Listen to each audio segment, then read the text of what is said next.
Other than the weird drawing right here of solo camping for two, this anime really does a lot. It does a lot in terms of the fact that I just appreciate my solitude. I really do just appreciate being on my own, not really having kids to take care of or a girlfriend to pander to. While I have been in relationships and while I have babysat kids, it just doesn't, it has its pros and cons. Everything does. Being by yourself also has its pros and cons. You have a lot of time to think about your future, take things at your own pace. When you have a family and a girlfriend and all this, you really have to second guess a lot of things. Oh, what should I be doing right now? Am I doing the optimal, or am I keeping everyone, satisfied and happy? You have a lot of second guessing that you do when you're in a relationship or you have a family to take care of.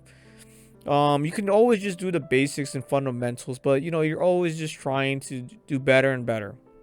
But when you're by yourself, you have the moment to retrospect. You have the moment to just take things at your own pace and not make as many mistakes.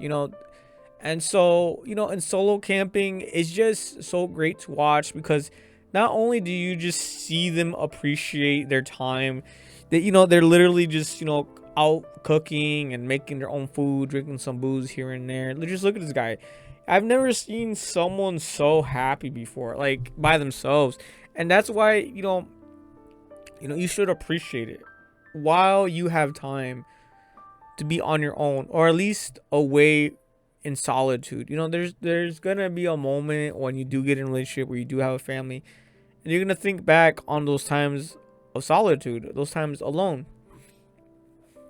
And for me, that's just how it is. I in relationships, whether it's my it's like my inner family. I don't want to use my actual family as an example, but my mother, she's in a relationship and they're always bickering and fighting, never satisfied.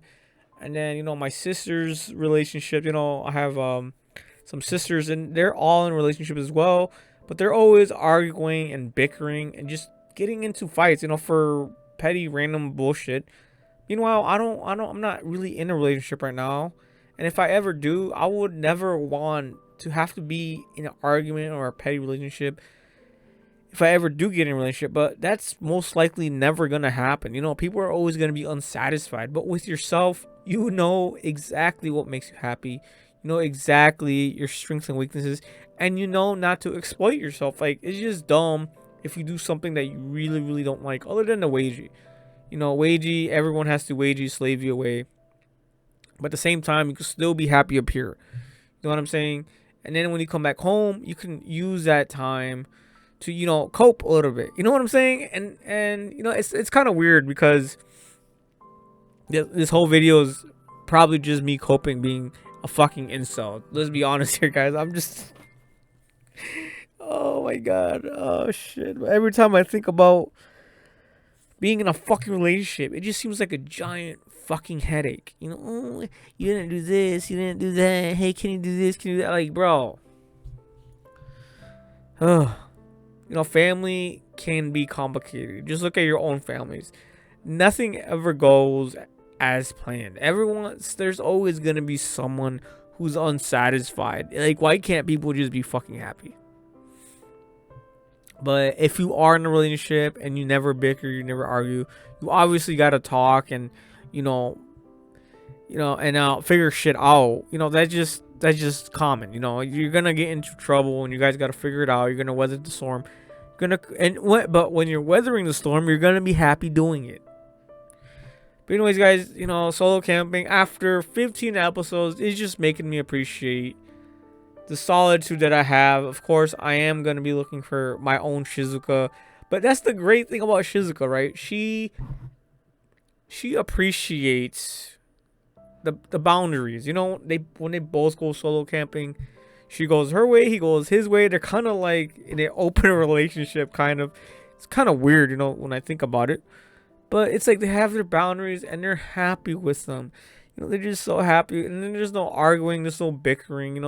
There wasn't a beginning. Shizuka, was gonna pretty much snitch on him and be like, he essayed me. But other than that, there's really nothing wrong with Shizuka. I mean, she was just toxic in the beginning, but now she's shaping up to be a better person. Other than the last episode where she was jealous, but she even there herself, she was like, "Oh, I shouldn't really be like this." So she self corrects herself. You know, no one's fucking perfect.